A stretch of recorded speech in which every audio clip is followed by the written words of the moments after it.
ആറന്മുളയിൽ വീണ ജോർജിന് വേണ്ടി പോസ്റ്ററുകൾ പോലും തയ്യാറായി കഴിഞ്ഞു.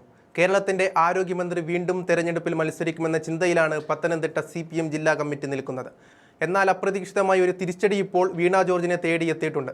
മറ്റൊന്നുമല്ല, വീണയുടെ ഭർത്താവ് ജോർജ് ജോസഫ് ഇപ്പോൾ CPMനെ സമീപിച്ചിരിക്കുകയാണ്.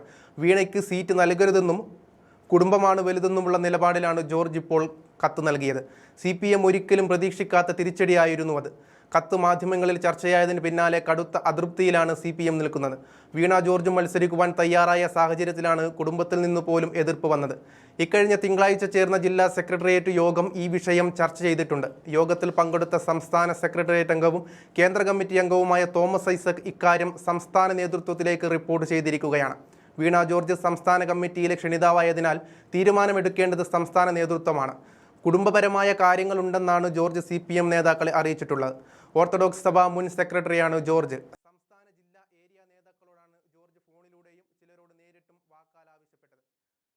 ഏരിയ തലത്തിലുള്ളവർ ജില്ലാ തലത്തിലേക്കും ജില്ലാ തലത്തിൽ നിന്ന് സംസ്ഥാന തലത്തിലേക്കും വിവരം കൈമാറി കഴിഞ്ഞു. വീണ ജോർജിനോടും ഭർത്താവിനോടും ചോദിച്ച് നിജസ്ഥിതി അറിയാനുള്ള നീക്കം സംസ്ഥാന നേതൃത്വത്തിൽ നിന്നുണ്ടാകുമെന്നത് ഉറപ്പാണ്.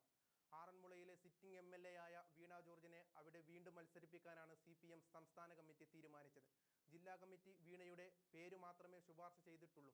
മറ്റൊരു പേരും അവിടെ ഉയരാത്ത സാഹചര്യത്തിൽ വീണ ഇനി മാറിയാൽ പുതുമുഖത്തെ കഷ്ടപ്പെട്ട് കണ്ടുപിടിക്കേണ്ട അവസ്ഥയിലാണ് CPM നിൽക്കുന്നത്.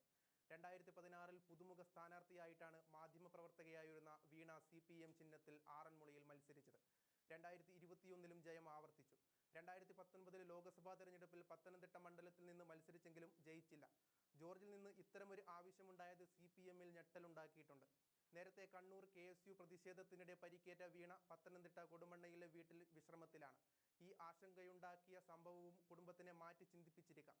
ആരോഗ്യമന്ത്രി എന്ന നിലയിൽ തികഞ്ഞ പരാജയമായിട്ടാണ് വീണയെ വിലയിരുത്തുന്നത്. സംസ്ഥാന സർക്കാരിനെ നയിക്കുന്ന CPM മൂന്നാം വട്ടം പരാജയപ്പെട്ടാൽ അതിന്റെ ഉത്തരവാദി വീണ ആണെന്ന രീതിയിൽ വലിയ ക്യാമ്പയിനും അരങ്ങൊരുങ്ങിയേക്കാം. ഈ ചിന്തയും കുടുംബത്തിനെ അലട്ടുന്നുണ്ട്. മറ്റു പല വകുപ്പുകളും മികച്ച നിലവാരം പുലർത്തിയെന്ന് CPM അവകാശപ്പെടുമ്പോൾ അവർ തന്നെ തള്ളിപ്പറഞ്ഞതും വീണയ്ക്ക് തിരിച്ചടിയാണ്. ഇക്കഴിഞ്ഞ CPI-CPM സംസ്ഥാന സമ്മേളനങ്ങളിലും പല ചർച്ചാവേദികളിൽ ആരോഗ്യവകുപ്പിന്റെ കഴിവുകേടാണ് വിഷയമായത്. ഒന്നാം പിണറായി സർക്കാരിലെ ആരോഗ്യവകുപ്പ് മന്ത്രി KK ശൈലജയുമായി താരതമ്യം ചെയ്താണ് വീണയ്ക്ക് വലിയ തിരിച്ചടിയായത്. കേരളം കണ്ട മികച്ച ആരോഗ്യവകുപ്പ് മന്ത്രി എന്ന പേരുണ്ടാക്കിയാണ് ശൈലജ പടിയിറങ്ങിയത്. അതിൻ്റെ പിന്മുറക്കാരിയായി എത്തിയ വീണയ്ക്ക് പക്ഷേ ആ മികവ് പുലർത്താനായില്ല. ഇതും തിരിച്ചടിയായി വിലയിരുത്തുന്നുണ്ട്. വയറ്റിൽ കത്രിക മറന്നുവെച്ച സംഭവത്തിന് പിന്നാലെ വീട്ടിലേക്ക് ഇരച്ചു കയറിയ യൂത്ത് കോൺഗ്രസ് പ്രവർത്തകർ റീത്ത് വെച്ച് പ്രതിഷേധിച്ചതും ഞെട്ടലുണ്ടാക്കിയ സംഭവമാണ്. ഇതിനു പിന്നാലെയാണ് കണ്ണൂരിൽ KSU പ്രവർത്തകർ കരിങ്കൊടി കാണിച്ച് വീണയ്ക്കുമേൽ ചാടി വീണത്. ഇതോടെയാണ് കടുത്ത പ്രതിസന്ധിയിലേക്ക് വീണ മാറിയിരിക്കുന്നത്. പൂർണ്ണമായും രാഷ്ട്രീയത്തിൽ നിന്ന് മാറി നിൽക്കണമെന്ന നിർദ്ദേശവും കുടുംബം നൽകിയിട്ടുണ്ടെന്നും പറയപ്പെടുന്നുണ്ട്. ഇത് തീർത്തും വ്യക്തിപരമായ കാരണങ്ങളായതുകൊണ്ട് തന്നെ അധികം ഇടപെടൽ വേണ്ട എന്ന നിലപാടിലാണ് CPM എത്തി നിൽക്കുന്നത്. കുടുംബകലഹത്തിലേക്ക് നയിച്ചേക്കാവുന്ന പ്രശ്നങ്ങൾ വ്യക്തിപരമായി തന്നെ പരിഗണിക്കണമെന്ന് CPM നിർദ്ദേശം നൽകിയിട്ടുണ്ട്.